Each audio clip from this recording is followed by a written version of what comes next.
Há dores que não aparecem nos exames, mas devastam a alma. Há feridas que não sangram, mas drenam a energia, a alegria, a fé e a coragem. Olá, eu sou Lúcia do canal Então Ilumine e hoje nós vamos desvendar as prisões invisíveis que mantêm uma pessoa inteira refém de sentimentos que ela nem sabe nomear. A culpa por desejar, a vergonha por querer mais, o medo de receber e a sensação silenciosa de que tudo aquilo que é bom demais não é para ela. É assim que nasce a falta do merecimento, não como uma ideia racional, mas como uma programação espiritual, emocional, biológica, familiar e vibracional que se instala tão cedo na vida que quando o adulto tenta curar, já não sabe aonde procurar. A falta de merecimento é um espírito, uma vibração, um trauma, uma crença, um inimigo e um padrão mental ao mesmo tempo.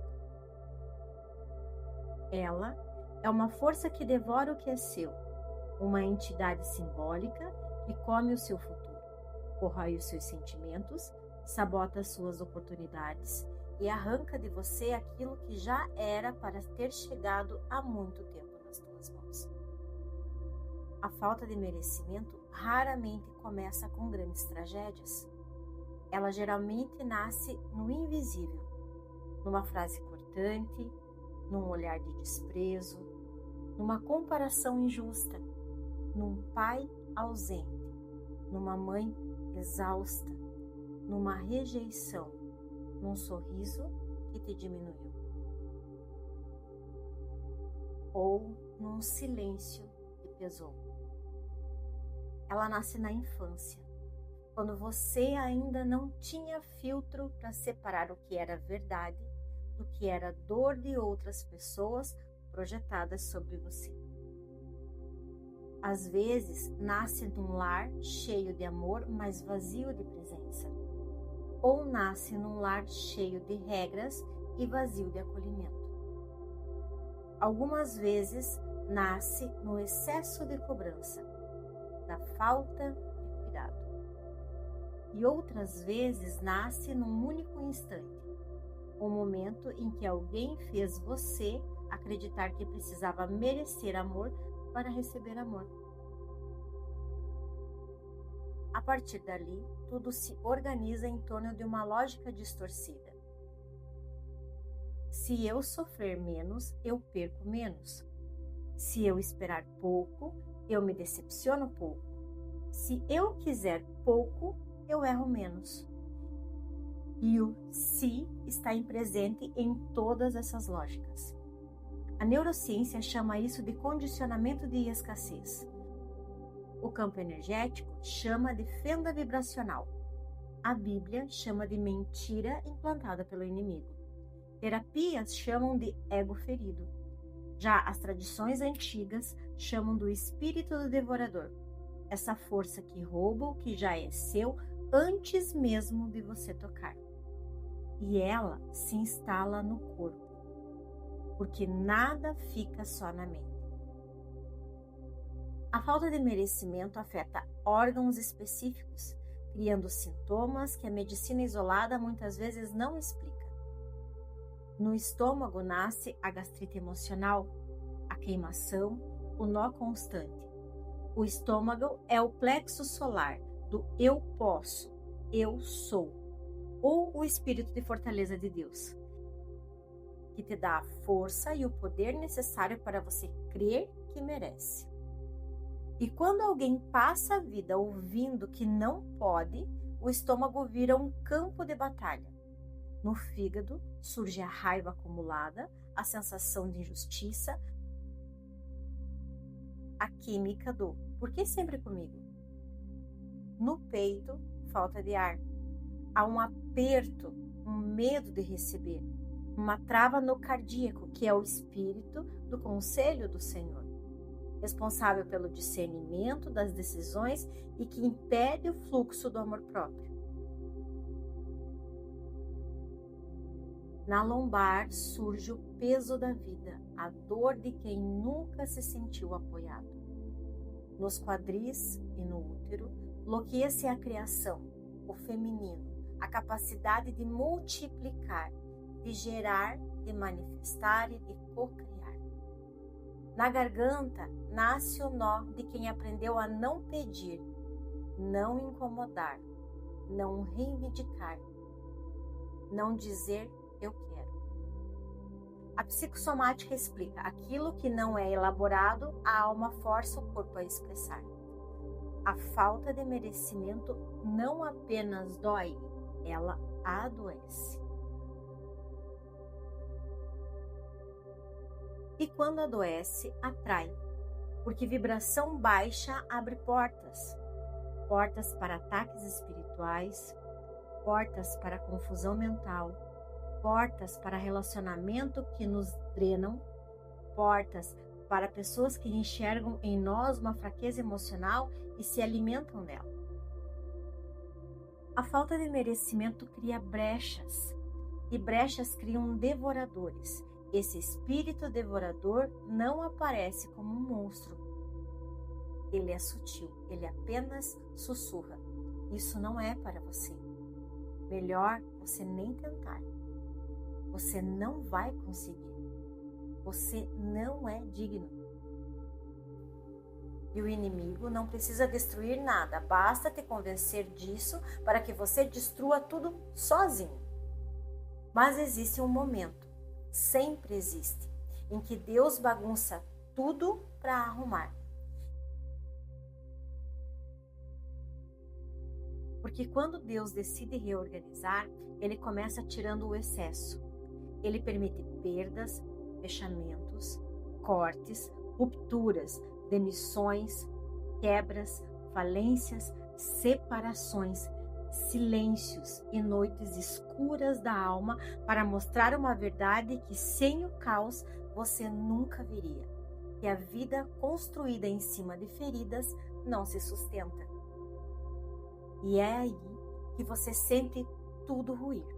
Relacionamento acabando, finanças sumindo, amigos se afastando, a família te virando as costas, sonhos parecendo morrer. É o ponto em que você olha para tudo e diz: eu não tenho mais nada. E Deus responde: agora você tem espaço para receber tudo que eu quero te dar. E é aqui que entra uma história, um testemunho real e vivo.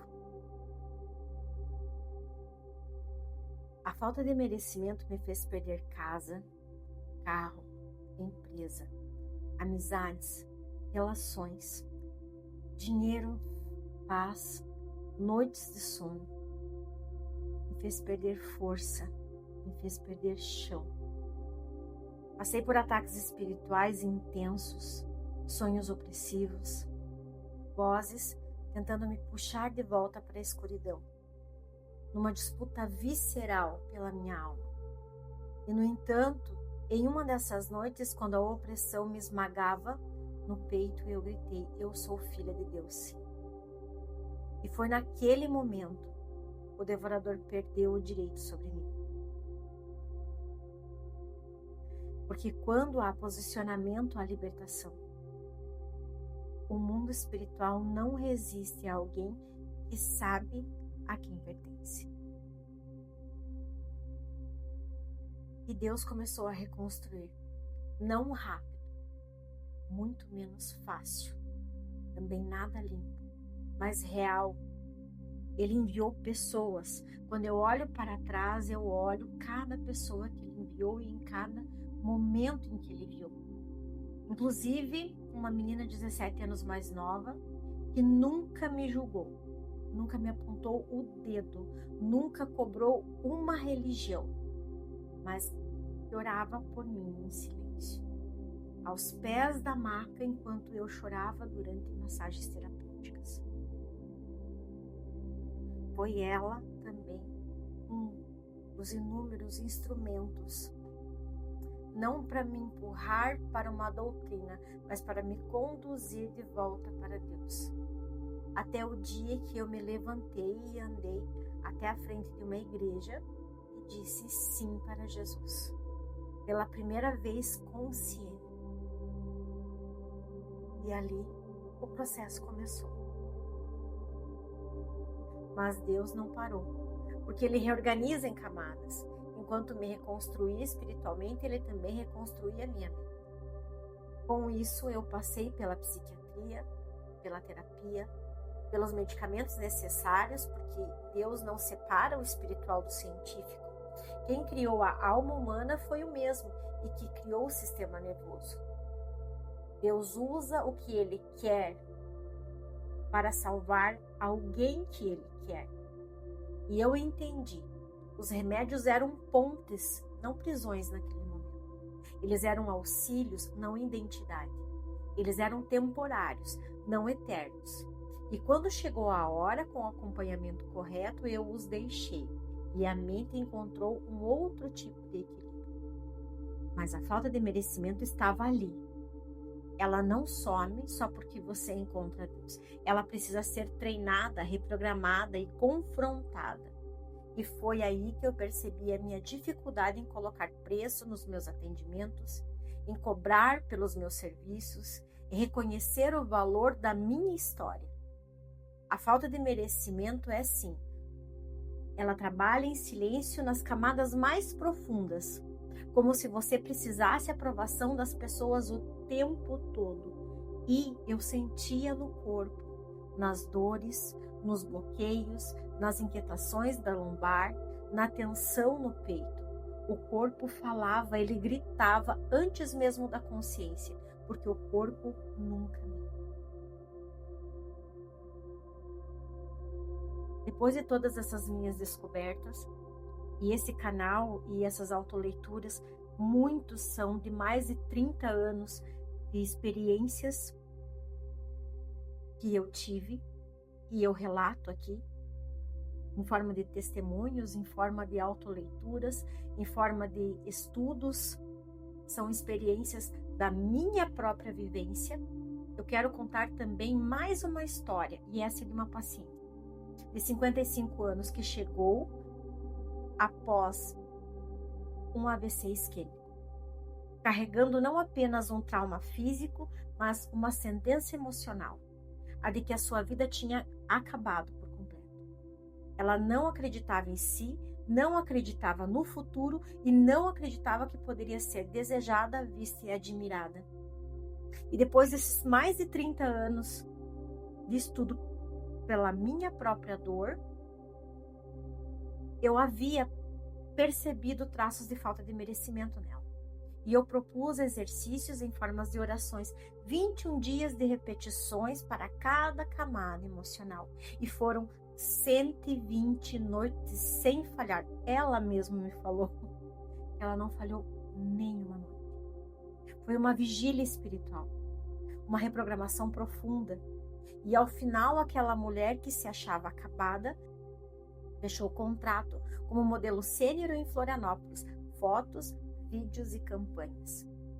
O que destrava o merecimento destrava destinos. E até que ela me disse: você foi a primeira mulher a olhar para mim sem competição. E essa frase é uma chave, porque existe cura quando duas pessoas se olham sem rivalidade nenhuma, sem disputa e sem escassez. No livro de Marcos, no capítulo 10, tem uma história de Bartimeu, um cego à beira do caminho. Jesus sabia que ele era cego.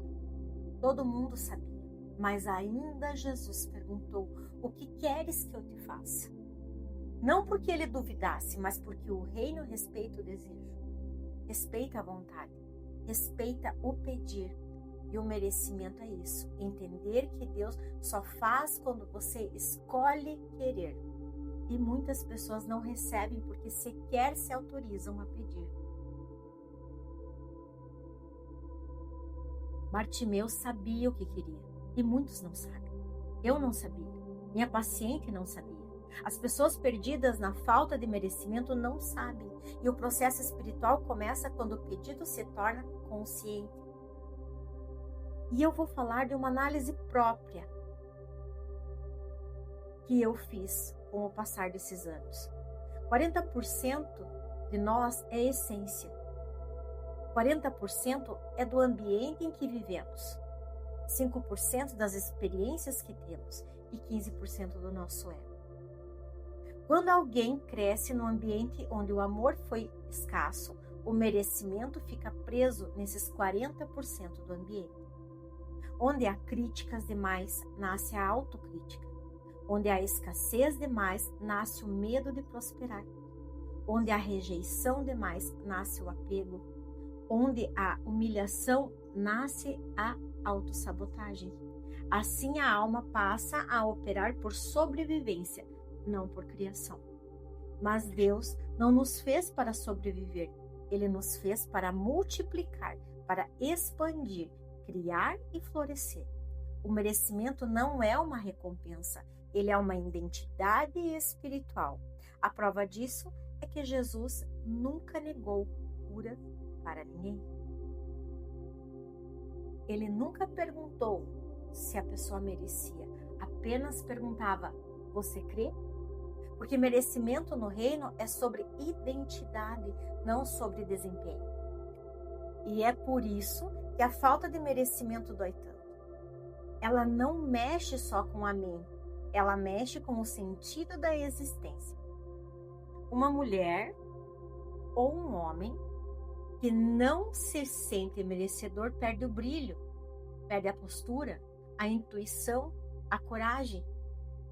Começa a encolher o corpo, a voz, o desejo, adoece os órgãos, prende o diafragma, trava o quadril e sisó. Tem medo de cobrar, tem medo de amar, tem medo de perder, tem medo de querer e vive metade da vida com medo da outra metade. E Deus olha e diz: não foi para isso que eu te criei.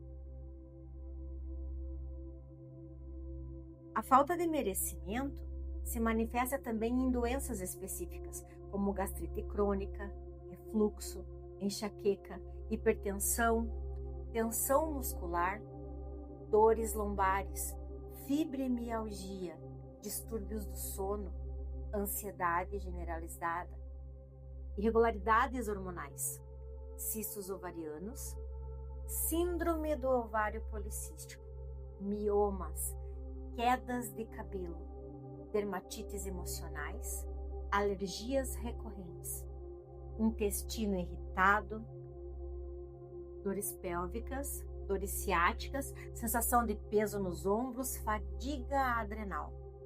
Porque o corpo tenta expulsar pela dor aquilo que a alma não consegue liberar pela consciência. E então vem Deus. E se você deixar, ele começa a abrir os seus olhos espirituais. Ele reorganiza relacionamentos, remove pessoas e acrescenta outras. Aumenta o teu discernimento de tudo e tira você dos lugares que já não te cabem. Ele simplesmente vira a mesa. Mexe no financeiro, no emocional, no espiritual e no familiar. Ele bagunça completamente para arrumar. Ele quebra tudo para poder reconstruir. Porque Deus nunca reconstrói em cima de entulho. Ele precisa derrubar primeiro e limpar. E se você está ouvindo essa autoleitura até aqui e está exatamente nesse ponto, no ponto exato da reconstrução, você está sendo chamado de volta para o centro. E é por isso que está doendo. E é por isso que está estranho. E é por isso que tudo está mudando. Porque Deus quer te colocar num lugar onde você sempre deveria ter estado se você não tivesse acreditado na mentira do eu não mereço. A falta de merecimento não é uma emoção, ela é uma prisão espiritual.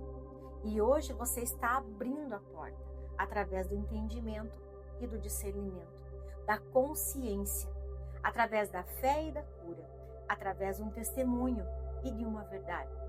Arrancar esse espírito devorador não é um ato único, mas sim uma jornada constante. É vigiar pensamentos, sentimentos e palavras. É alinhar a mente e a alma.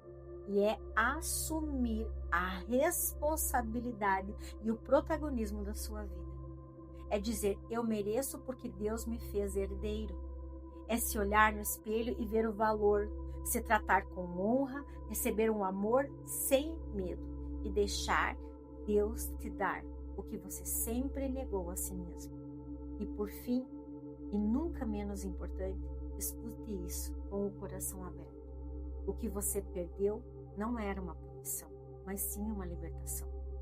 Deus não tirou de você, Deus tirou você de onde não te cabia mais.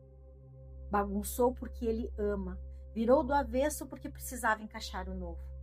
Deixou acabar porque estava prestes a começar. Como mesmo Jesus falou em João, no capítulo 14, Ele te chama de volta ao caminho, à verdade e à vida. Uma vida plena, uma vida completa e uma vida que você merece. E eu te digo, você merece sim, você sempre mereceu. E agora é a hora de tomar posse. Obrigada por mais um momento contigo. Meu nome é Lúcia e esse é um quadro de autoleitura. Espero no próximo vídeo para que então nós possamos iluminar juntos.